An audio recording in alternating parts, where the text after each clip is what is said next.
पहले नंबर पर है जरूरत का सामान। जरूरत का सामान यानी कि जो आदमी के इस्तेमाल में आता है और जरूरत में आता है।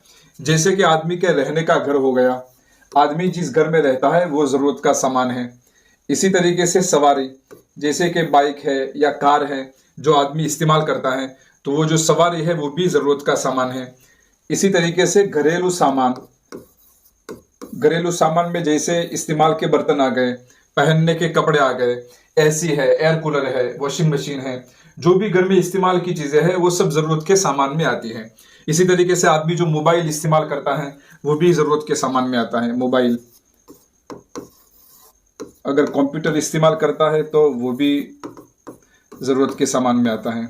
इसी तरीके से समझो आदमी के पास जमीन है और उस जमीन के किराया पर या उसकी पैदावार पर उसके घर का गुजारा होता है, तो वो भी जरूरत के सामान में, वो जमीन भी जरूरत में शामिल होगी।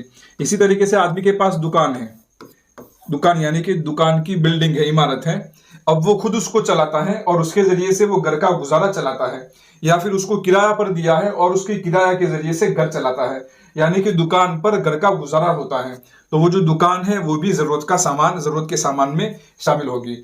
तो जमीन जिस पर घर का गुजारा चलता है या दुकान जिस पर घर का गुजारा चलता है वो भी जरूरत के सामान के अंदर शामिल होगी। इसी तरीके से कारीगरी के औजार, आदमी कारीगर है और कारीगरी के जरिए से वो घर का गुजारा चलाता है, तो कारीगरी के जो औजार होंगे वो भी जरूरत के सामान में शामिल होंगे। तो ये जरूरत का सामान है। इसमें न ज़कात फर्ज होती है, न हज फर्ज होता है, न कुर्बानी वाजिब होती है, न सदका फित्र वाजिब होता है। दूसरे नंबर पर है जरूरत से जायद सामान।